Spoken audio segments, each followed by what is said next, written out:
Pendeta berkabung melihat mayat gadis cantik seperti itu.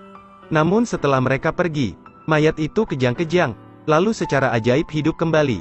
Yang lebih aneh lagi, dia sebelumnya lumpuh, tapi kini bisa berdiri seperti orang normal. Saat ini dia menemukan seorang pria sedang menyerang. Ada juga setan melayang di atas kepalanya. Tapi dia tidak melarikan diri dan malah membawa besi di tanah. Dalam sekejap mata dia hancur menjadi debu.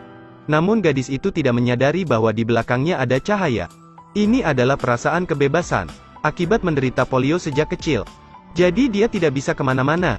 Tapi dia bahkan tidak menyadari bahaya ada di belakangnya. Dia belum menyadari betapa seriusnya situasi ini. Luka berat di kakinya sepertinya berbicara padanya.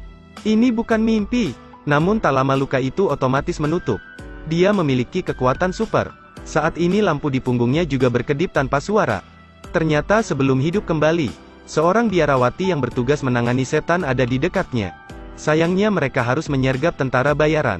Yang perlu dilakukan saat itu adalah melepas gelang suci yang bertatakan di punggungnya. Kemudian dimasukkan ke dalam tubuh pemimpin berikutnya.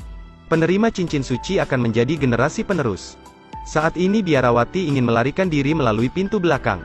Prajurit yang disewa mengambilnya namun jarinya terpotong. Untuk melindungi peninggalan suci, biarawati menyembunyikannya di tubuh gadis itu. Ketika para misionaris dan biarawati kembali mencari cincin suci, dia menghilang. Karena dulunya lumpuh, Anna langsung melakukan sebelumnya tidak bisa dilakukannya. Dia sangat menyukai perasaan ini. Dia takut setelah bangun tidur semuanya akan hilang. Jadi mencari cara agar tidak tidur. Anna tidak tahu cara berenang, tapi dia tidak dapat menahannya. Kemudian di kolam dia berhadapan dengan seorang pria. Mereka memanfaatkan waktu ketika pemilik rumah pergi. Kemudian menyelinap ke villa-villa orang kaya. Demikianlah mereka bisa menikmati kehidupan orang kaya. Namun Ava terlihat sangat menikmatinya. Tapi sangat cepat dia tak lagi bahagia. Karena dia melihat lagi asap dengan darah iblis. Ava mengikuti arah asap. Dia pergi ke bar. Ada dua pria muda yang duduk di tanah. Asap itu melahap jiwa mereka. Kenapa dia bisa selalu melihat ini? Setelah itu dia merasa tidak aman dan menyadari ada sesuatu yang salah. Di belakangnya muncul bekas luka. Di kamar mayat tempat Ava meninggal. Kapten dibawa pergi dari ruang suci dan tidak lagi bernafas. Biksu itu ingin membantunya mendapatkan kembali ketenangannya. Tiba-tiba dia mendengar suara di luar. Baru saja akan keluar, monster raksasa muncul. Sangat jelas dia datang karena cincin suci. Tapi cincin suci sudah tidak ada lagi. Menunggu sampai siaran imam dan biarawati muncul. Kemudian punggung kapten berdarah. Imam memberitahu ini tidak dilakukan iblis biasa. Luka fatal ini hanya lahir pada zaman dahulu. Monster ini telah hilang selama 1 abad. Maksud kemunculannya kali ini untuk mengambil cincin suci ke neraka. Dia hanya bisa terwujud di dunia manusia dalam waktu singkat. Untuk melacak keberadaannya, imam membuka buku kuno. Yang bisa mencium baunya akan mengamuk liar. Hanya penjaga lingkaran cahaya yang bergabung dengan dewa pedang yang bisa menghancurkannya. Ava bahkan tidak tahu. Dia masih asyik bersama pacarnya untuk makan malam gratis. Teknologi menggelar pesta mewah. Dokter telah meneliti portal transmisi kuantum pertama di dunia. Manusia yang pergi ke dimensi lain adalah hal yang tepat. Dia mengundang semua bangsawan dan media untuk bergabung dengan pesta. Tentu saja Ava dan pacarnya menyelinap ke lab. Di atas meja diletakkan sebuah perisai aneh. Ini artefak yang ditemukan di sana. Peninggalan sisa salib darah ketiga. Anehnya setelah mendekati artefak kuno ini, ia memancarkan cahaya yang menyilaukan. Dia tidak tahu bahwa ini menyapanya. Tak lama kemudian keduanya ketahuan. Baru mau kabur anak laki-laki mengintipnya. Hatinya berkata bahwa anak itu membutuhkan bantuan. Baru saja hendak mengangkat tangan untuk menyerah. Penjaga itu berbalik lari.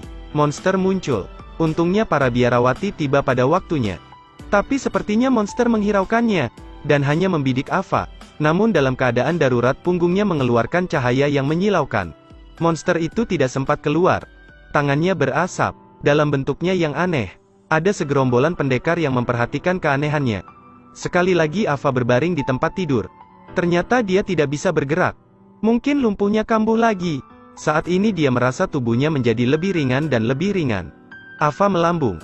Semakin gelisah, cincin suci di punggungnya semakin tak terkendali. Setelah berdiri, pendeta itu muncul di depan matanya. Dia baru tahu tentang gelang suci di punggungnya. Alkisah ada seorang pendekar yang dikenal dunia. Memiliki latar belakang yang sangat pas-pasan. Sejak tanah airnya dijarah, dia tak berdaya dan mengembara selama bertahun-tahun. Sampai bertemu Tuhan. Sejak saat itu seluruh hidupnya berjuang untuk Tuhan. Hingga tahun pertempuran Perang Salib. Sayangnya dia ada di medan pertempuran. Saat ini Tuhan mengutus malaikat untuk turun ke bumi. Dia memasukkan cincin suci di tubuhnya. Pendekar perkasa ini hidup kembali. Semuanya sudah diatur sebelumnya. Cincin suci memilih pemiliknya. Orang yang memiliki relik suci harus sama dengan pendekar lainnya. Memberikan seluruh hidupnya untuk menghancurkan kejahatan di neraka. Tapi untuk orang yang baru dibangkitkan, pendeta tidak memberinya kesempatan untuk melangkah keluar dari pintu depan. Tetapi bukan karena dia ingin memenjarakannya, melainkan untuk melindunginya. Dia tinggal di sini untuk pelatihan khusus. Tapi pewaris suci yang sebenarnya mengangkat senjatanya. Ava satu-satunya yang belum pernah dilatih. Sekarang tinggal menerima pukulan. Tapi tiba-tiba kekuatan cincin suci terbukti. Ava tidak merasakan sakit. Lily membawanya pergi ke gudang senjata. Senjata sangat tajam muncul di depan Ava. Dia penasaran dan ingin tahu apa ini. Lily dengan lembut menyayat lengannya. Ternyata cincin suci tak kebal terhadap pedang. Saat ini di dalam kamar terdengar suara aneh. Ada monster muncul. Untuk menjaga dirinya sendiri, dia menyeberang ke ruangan lain. Namun satu kakinya tersangkut di dalam. Baru kemudian dia sadar, monster itu hanya tape recorder. Hingga sang sutradara mengaku tahu penyebab kematian Ava. Mereka tahu dia bunuh diri karena overdosis obat penghilang rasa sakit. Hanya saya yang tahu ini. Sejak lumpuh dia ditinggalkan oleh anggota keluarganya. Tapi bagaimana mungkin seseorang dengan polio bisa meminum obat pereda nyeri otot? Tapi di mata kepala biara, semua yang dia katakannya adalah menginterogasi. Bunuh diri sama sekali tidak layak untuk cincin suci. Pada saat ini sang pendeta muncul untuk mencegahnya untuk tidak menyakitinya. Pastor paroki itu seperti ayah yang lembut. Setiap dibutuhkan, dia selalu muncul di sisi Ava. Tapi Ava tetap mengucapkan selamat tinggal padanya. Dalam perjalanan untuk melarikan diri, Ava melihat lagi asap darah itu. Dia memiliki setan pada dirinya. Dia meyakinkan diri untuk tidak khawatir. Tapi tubuhnya sama sekali tidak terkendali. Berpikir dia akan menyerang wanita itu. Tanpa mengira ini komplotan perampok. Dia tidak bisa membantu apa-apa. Dan akhirnya ditusuk pisau. Kemudian Ava tersungkur di tanah.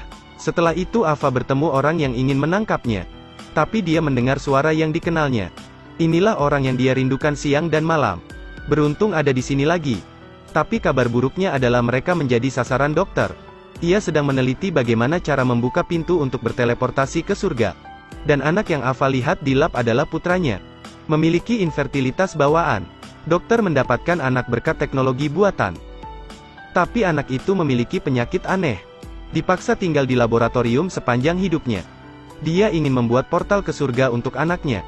Kemungkinan besar karakter utama yang bisa membuka pintu itu. Jack pergi ke gereja untuk mencarinya. Dia menjadi orang yang tak diinginkan lagi. Dia merasa tidak akan pernah punya teman lagi. Bersumpah hidup dan mati bersamanya. Tapi dia tidak mau jatuh cinta dulu. Sepanjang hidupnya dia hanya punya satu teman. Yaitu wanita di ranjang rumah sakit. Dia tiba-tiba teringat perkataan kepala biara. Aku tahu kau bunuh diri. Menggunakan obat penghilang rasa sakit untuk bunuh diri. Biarawati yang berdiri di sisinya siang dan malam. Ya Tuhan. Benar saja. Wanita tua dia tidak memiliki kebajikan ini dan ingin mengambil tindakan dengan orang lain. Melihat Ava hidup kembali. Dia menggunakan alasan untuk membantu orang membebaskan dan membunuh anak malang yang tak terhitung jumlahnya. Hanya ingin mendapatkan kembali jarum jahatnya. Namun tak disangka setelah jarum itu ditusukkan, gelang suci di sebelahnya berbeda. Siapa sangka dia akan mati begitu cepat. Tiba-tiba Ava sedikit bersalah. Baru saja keluar pintu ada yang sudah menyergapnya. Cerita pun berakhir. Terus ikuti Edelweiss Review untuk mendapatkan update cuplikan film terbaru.